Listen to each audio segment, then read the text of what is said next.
안녕하세요. 대한민국 축구팬 여러분. 어제 열린 오만전. 많은 기대 속에서 펼쳐졌지만 아쉽게도 1대1 무승부로 끝났습니다. 비록 승리를 거두지 못했지만 이번 경기는 우리 대표팀의 저력을 다시 한번 확인할 수 있었던 경기였습니다. 최종 예선은 어느 경기든 쉽지 않습니다. 상대팀들은 우리를 연구하고 철저히 대비해 나오죠. 어제 경기에서도 오만은 단단한 수비 조직을 앞세워 우리 선수들의 장점을 차단하려 했습니다. 초반에는 답답한 흐름이 이어졌지만 대한민국은 강했습니다. 전반 41분, 황희찬 선수의 멋진 선제골이 터지며 분위기를 뒤집었죠. 하지만 후반전, 예기치 못한 변수가 발생했습니다. 이강인 선수의 부상으로 순간적인 혼란이 생겼고 그 틈을 타 오만이 동점골을 기록하며 승점 1을 나눠 가지게 됐습니다. 물론 아쉬움이 남는 경기였지만 중요한 건 아직 우리의 목표는 달성되지 않았다는 점입니다. 이제 남은 경기는 더욱 중요해졌습니다.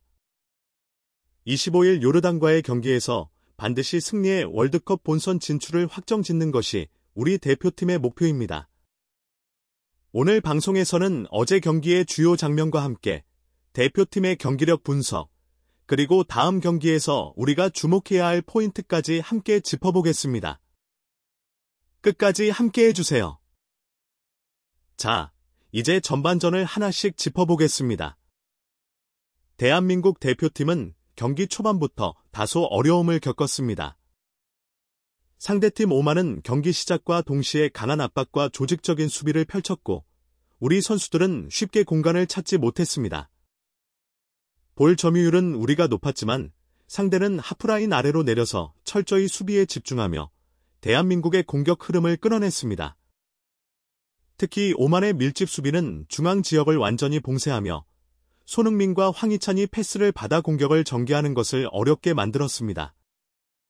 이로 인해 초반 20분 동안 대한민국은 결정적인 슈팅 기회를 거의 만들지 못했고 측면 크로스 역시 상대 수비에 가로막히며 답답한 흐름이 이어졌습니다.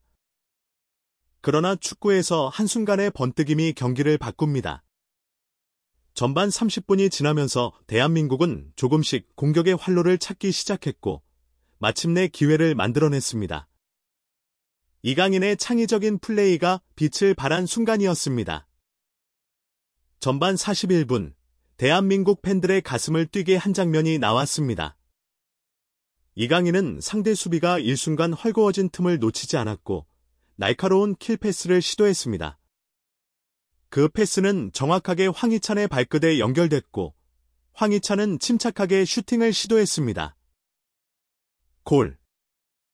공은 그대로 골망을 흔들었고 대한민국이 마침내 선제골을 기록했습니다. 답답했던 흐름을 단숨에 깨뜨린 멋진 장면이었고 이 골로 인해 경기의 분위기가 완전히 바뀌었습니다. 벤치에서는 환호성이 터졌고 경기장을 찾은 대한민국 팬들도 자리에서 일어나 열광적으로 기뻐했습니다. 이 득점 이후 대한민국 대표팀은 더욱 자신감을 얻었고 전반전 막판까지 공격적인 플레이를 이어갔습니다. 상대팀 오만도 실점 후 곧바로 반격을 시도했지만 대한민국 수비진은 집중력을 유지하며 위기를 효과적으로 막아냈습니다. 전반전은 어려운 흐름 속에서도 대한민국이 끝까지 집중력을 유지하며 값진 득점을 만들어낸 45분이었습니다. 하지만 경기의 흐름을 완전히 가져오기 위해서는 후반전에서도 높은 집중력과 강한 압박이 필요했습니다. 그렇다면 후반전에서는 어떤 일이 펼쳐졌을까요? 계속해서 분석해 보겠습니다. 후반전, 대한민국에게 너무나도 아쉬운 45분이었습니다. 전반전의 기세를 이어가 승리를 확정 짓고 싶었지만 경기 흐름이 예상치 못한 방향으로 흘러갔습니다.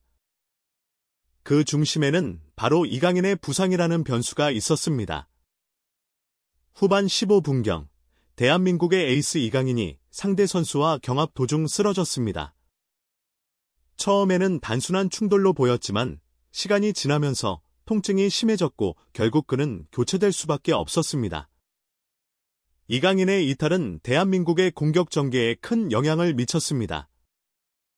그가 중원에서 보여주던 날카로운 패스와 창의적인 플레이가 사라지면서 공격의 리듬이 끊기고 팀 전체가 흔들리기 시작했습니다.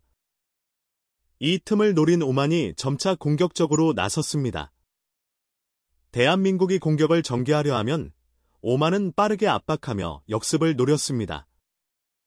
그리고 결국 후반 35분 오만의 알부사이디가 페널티 박스 근처에서 강력한 슈팅을 시도했고 공은 대한민국의 골망을 흔들었습니다. 1-1 동점. 대한민국 선수들은 아쉬운 표정을 감추지 못했고 벤치에서도 긴장감이 감돌았습니다. 하지만 대한민국은 포기하지 않았습니다. 실점 이후 대한민국은 다시 한번 공격의 고삐를 당겼습니다. 손흥민, 조규성, 황희찬이 연이어 슈팅을 시도하며 오만의 골문을 두드렸습니다. 후반 42분, 손흥민이 왼쪽 측면에서 개인 돌파 후 강력한 슈팅을 날렸지만 아쉽게도 골키퍼의 선방에 막혔습니다.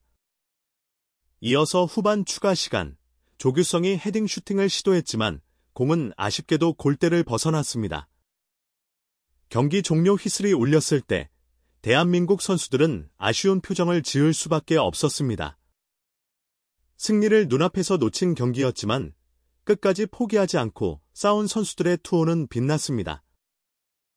오늘 경기에서 대한민국은 점유율 63.4%, 슈팅 10개로 오만을 압도했습니다. 경기 주도권을 쥐고 상대를 몰아붙였지만 결정적인 순간마다 아쉬운 마무리가 발목을 잡았습니다. 상대 골문을 여러 차례 위협했지만 마지막 순간 집중력이 부족했고 골키퍼의 선방도 만만치 않았습니다. 특히 오늘 경기에서는 수비진의 핵심인 김민재와 황인범의 부재가 뼈아팠습니다.